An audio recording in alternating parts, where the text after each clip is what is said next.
Is Baker's 13 better than a Baker's dozen? Let's find out.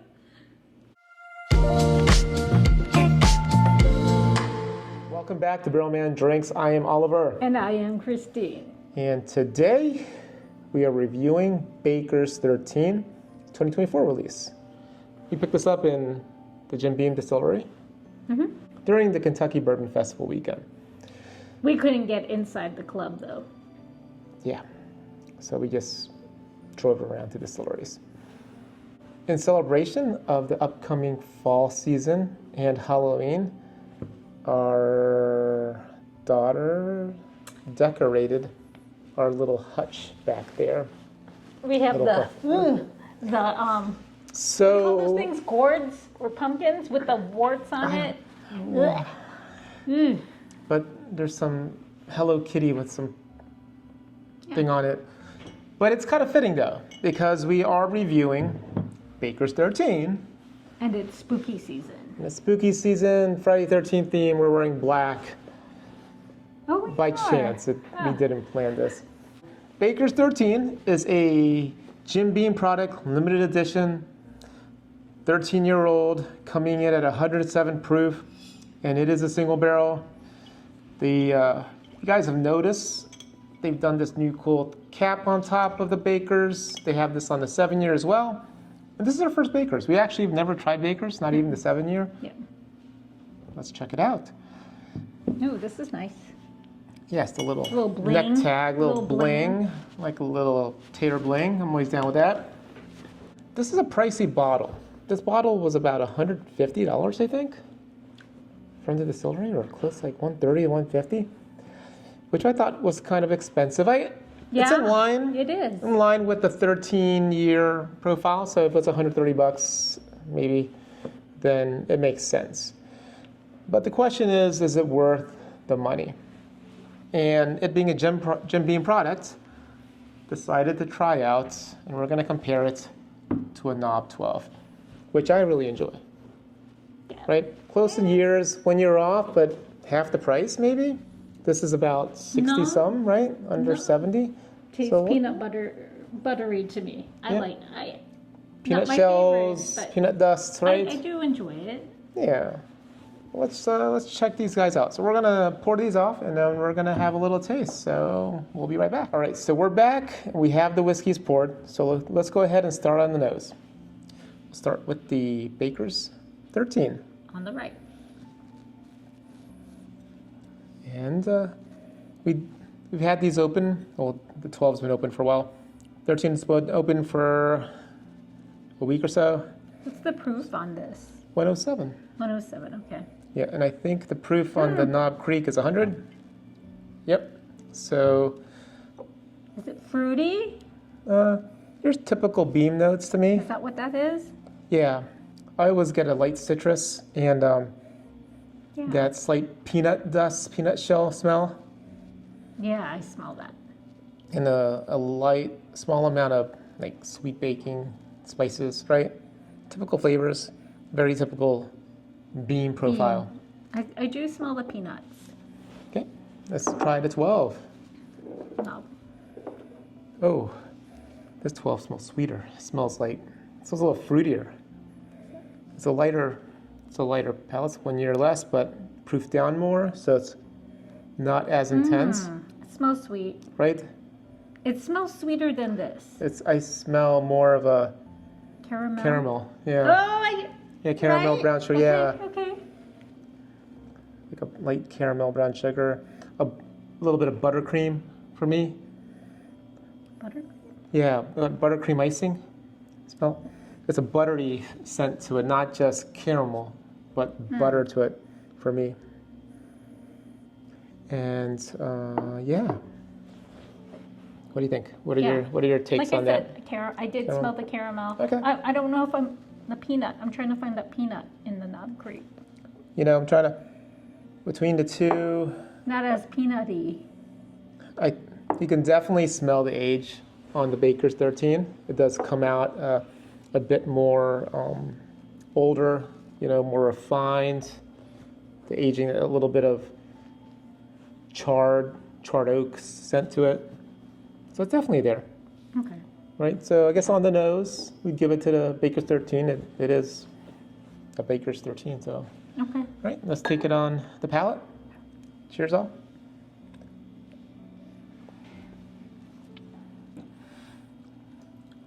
Very oak forward. It's a sweet tobacco oak to me, right? It's not, I'm trying to dig for some fruitiness. It's not, I'm not sensing fruitiness. It is sweet, but it's a sweet oak. More of the baking spices, the brown sugars coming in. That was my first sip. Let me try on the second sip. A It little does. hug You have a little hug there? at the end, right? It does coat the tongue really well, though. You know? I think for me, the age, it's good complexity, transitions between that oak forward to a slight nuttiness, right? Onto the oak. Again, on the yeah. finish, right? On the palate, as it's dissipating off your tongue, the oak comes back. But you can definitely tell this is an older Jim Beam. Okay. Right? Is that what that is? Yeah, it tastes like a Jim Beam product to me. And just aged like it's 13 years, so. I would drink it. I would sip on this. It's a good It's not sipper. bad. It's a good sipper. Well, let's see how it compares to the 12. Oh, cleanse the palate. All right, so I think it's okay. I mean, I don't know if it's I don't know. wowing me for 150 bucks, Definitely not for me. but it's a good sipper, right? If you love Jim Beam products, I think it's Yeah. good. Yeah. So let's try 12.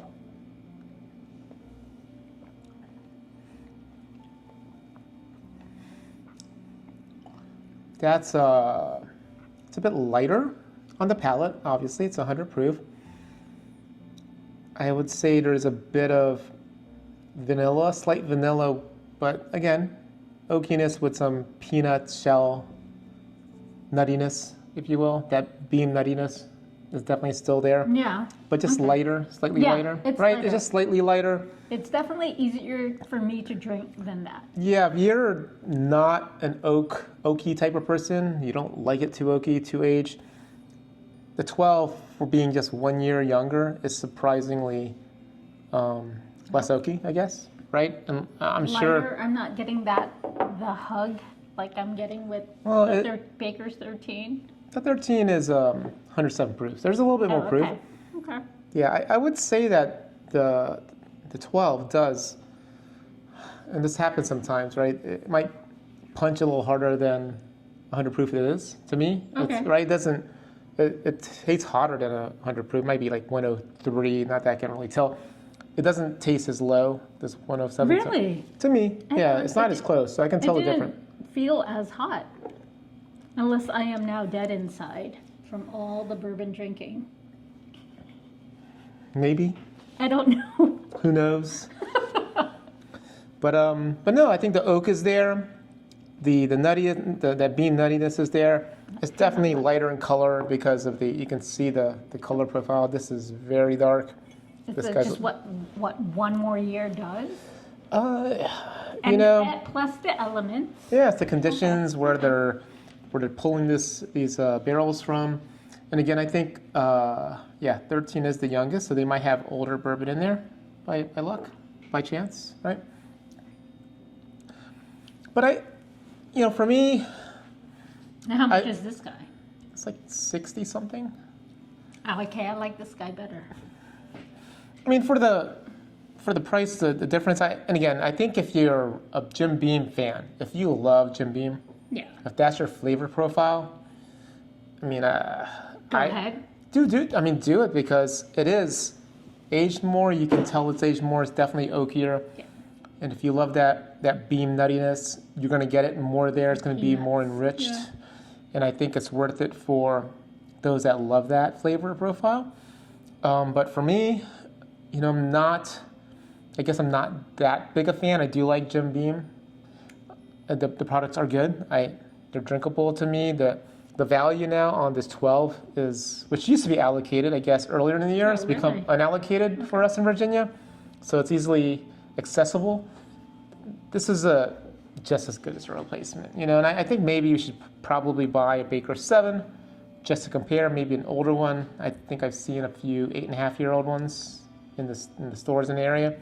So we'll just compare that and see what an extra 4.5 years does. Yeah. Right? But it's a decent pour. I mean, would I buy another 13? No. I don't.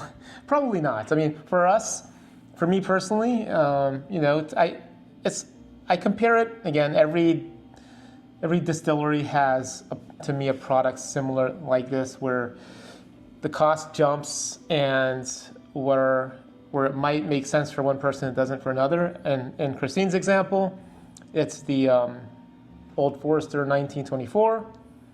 It's not way more expensive. It's like, I guess, twice as expensive as maybe the 1910. Yeah. But you like it, right? It's your flavor. That's my daily sipper, right? The 1924.